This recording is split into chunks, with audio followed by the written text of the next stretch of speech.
Hallo zusammen und willkommen zum heutigen Video. Heute ein etwas anderes Video, auch wenn es nicht den Anschein macht, denn es ist ein Video, das ihr euch gewünscht habt. Nun ja, nicht ihr alle, aber jetzt muss ich aufpassen, dass ich es richtig ausspreche, denn es ist wohl Englisch und Französisch. Guy de la Crête hat mich gebeten, dieses Video zu machen.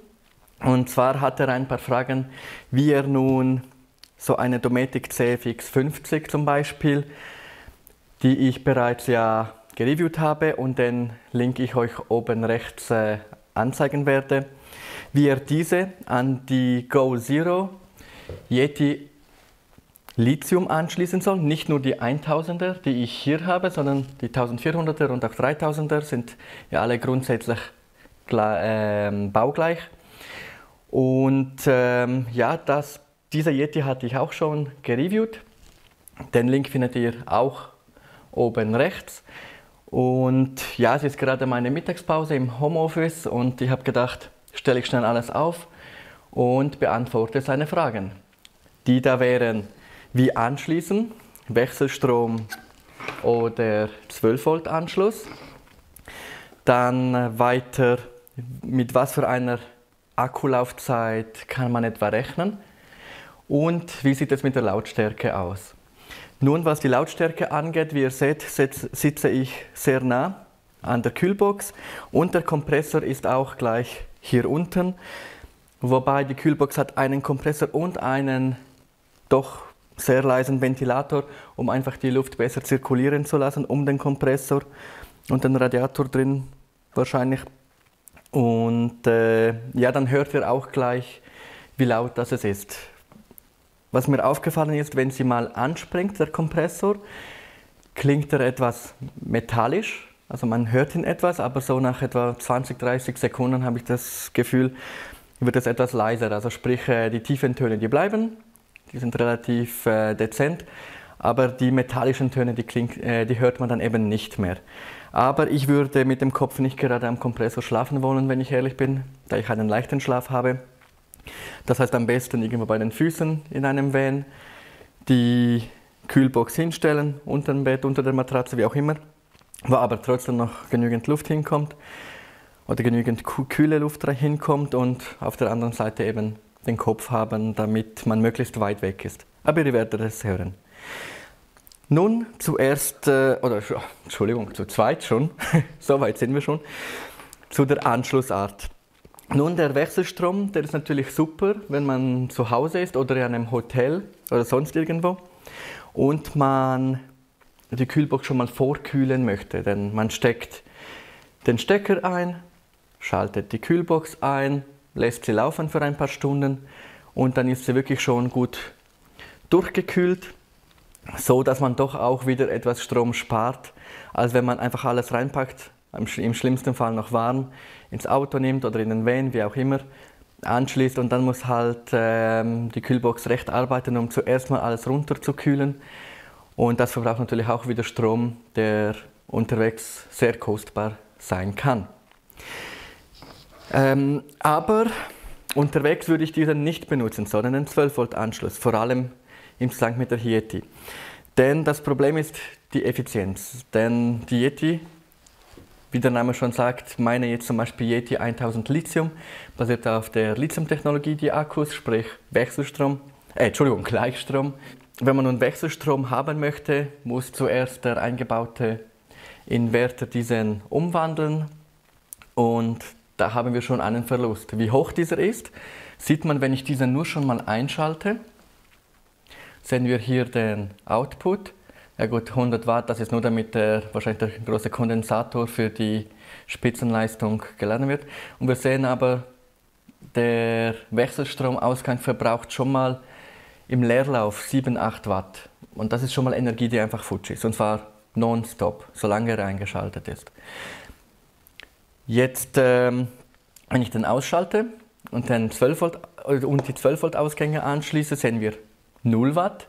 Was aber nicht immer der Fall ist. Mir ist aufgefallen, wenn die Yeti länger gebraucht wird, dann verbrauchen auch hier die Ausgänge wie jetzt gerade 1 bis 2 Watt. aber diese 2 Watt addieren sich auch beim Inverter, also sprich dann verbraucht dieser 8, 9 Watt. Also wir sind schon mal hier viel effizienter. Doch einen kleinen Nachteil hat es, denn ich würde unbedingt empfehlen, diesen Regulated Cable Adapter, nenne ich ihn jetzt, Regulated Cable ist der offizielle GoalZero-Name, zu verwenden, der hier den 12 Volt Eingang, den am Anderson-Anschluss nimmt und hier einen Anderson-Anschluss, aber auch einen 12 Volt Zigarettenanschluss bietet, der eben reguliert ist. Der dann, wie wir auch in einem Video gesehen haben, das ich euch auch oben rechts verlinken werde jetzt, wie wir gesehen haben, bietet dieser immer 14 Volt, sprich der Spannungsschutz, den man eben nicht ganz ausschalten kann, der kommt hier nicht zum Zuge, sprich man kann hier die Yeti wirklich ganz runter bis auf 0,1% runter verbrauchen den Strom. Ansonsten ohne das Regulated Cable oder den Regulated Cable Adapter können wir nur etwa runter auf bis zu etwa 30% gehen, denn dann sinkt die Spannung zu tief runter und die Kühlbox schaltet sich ab, um die Batterie zu schonen, was in dem Fall ja keinen Sinn macht. Nun, es gibt hier unten einen Notschalter, mit dem man zwar diesen Schutz ausschalten kann, aber die Kühlbox läuft dann nonstop mit voller Power, also das ist in den seltensten Fällen eine Option. Jetzt schauen wir uns aber mal den Verbrauch an. Übrigens, bei der Yeti kann man mit dem Units-Knopf die Spannung selbst nachschauen. Und wie ihr seht, bei 90% Kapazität haben wir 12,1 Volt, also schon relativ tief.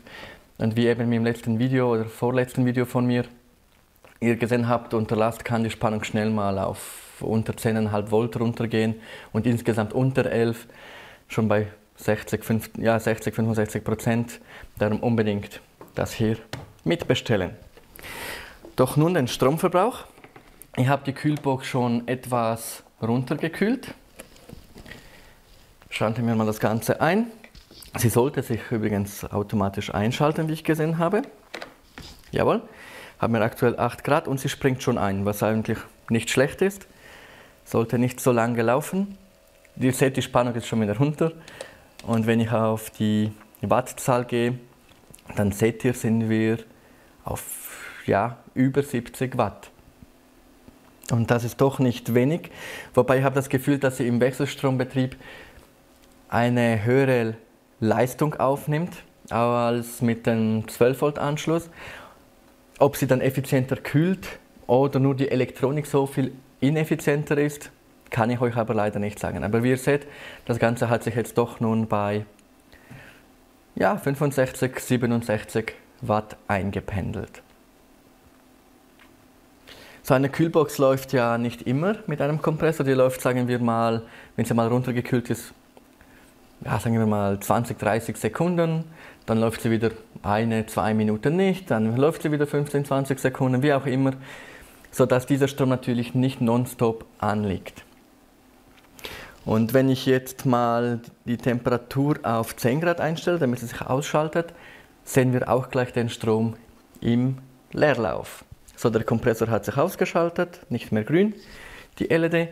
Und wie ihr seht, wir sind bei diesem Energieverbrauch des Inverters plus noch, was die GoalZero aktuell so verwendet.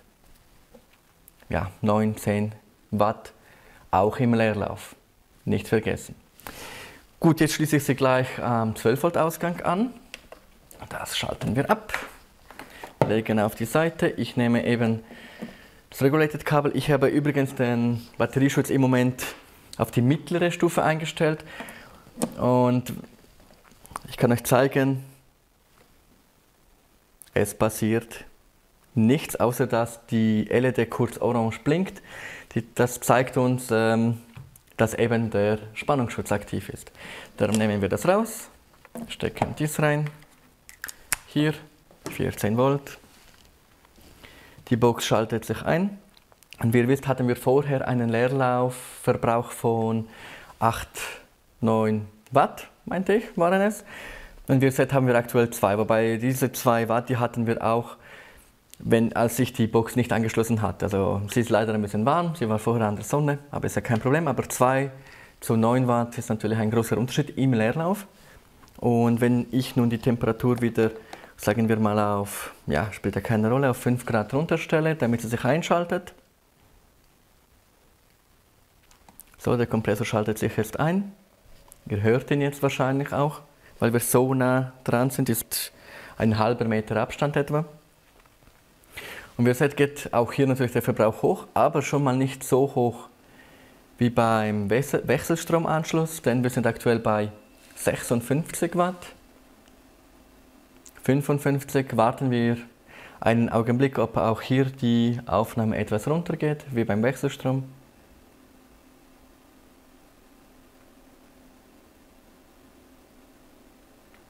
Jawohl, sie geht Richtung 50 Watt. Und das ist doch eine Differenz von, ja, jetzt sind wir bei 50, von, sagen wir mal, irgendwie zwischen 15 und 20 Watt mindestens Unterschied. Unterlastbetrieb und nochmals halt diese 7-8 Watt im Leerlauf und deshalb unbedingt am 12 Volt Anschluss anschließen. Ich lasse ein bisschen laufen, dann könnt ihr das beobachten. Jetzt sind wir ja bei 7 Grad, ich habe 5 eingestellt, aber ihr seht, wie das dann läuft. Was die Laufzeiten angeht, so habe ich es mal vor 2-3 Monaten für mich ausgerechnet. Und da bin ich bei meiner Yeti 1000 bei einem Kühlbetrieb, also nicht Gefrierbetrieb, sondern wirklich 5 Grad einstellen, so laufen lassen, gefüllt mit Essen und Getränken, bin ich so auf 7 Tage Laufzeit gekommen. Nun, es kommt sehr auf die Umgebungstemperatur drauf an. Wenn die ein bisschen höher ist, man den Kühlschrank öfters auf und zu macht, würde ich bei einer Yeti 1000 von 5 bis 7 Tagen ausgehen. Bei einer Yeti 1400 von 7 bis 10 Tagen und bei einer Yeti 3000 von 15 bis 21 Tagen Kühlzeit bei 5 Grad eingestellt. Sprich 2 bis 3 Wochen kann man unterwegs sein, ohne dass man die Yeti überhaupt, also die 3000er Yeti überhaupt aufladen muss. Nun, ihr seht, es geht hier runter. Ihr hört vielleicht einen Kompressor. Wenn ich das Mikrofon etwas wegnehme, so auf 1,5 Meter, klingt es so. Ich hoffe, man hört überhaupt etwas. Und ja, das war es bereits schon für heute, für dieses kurze Video. Vielen Dank für den Vorschlag nochmals. Wenn ihr auch Fragen habt, einfach in die Kommentare reinschreiben. Soweit möglich werde ich sie gerne beantworten. Und ja, falls euch das Video gefallen hat, gebt mir doch einen Daumen hoch. Abonniert meinen Kanal, wo es um Campingausrüstung, vor allem elektronische, zumindest zur Zeit geht, Motorräder, wie zum Beispiel die Daytona 765 von Triumph geht, die der Auslöser von dem Ganzen war, aber auch Autos und später noch Campen selbst gehen wird. Und ja, da würde ich sagen, dass sich die Kühlbox abgeschaltet hat. Wir sehen uns nächstes Mal.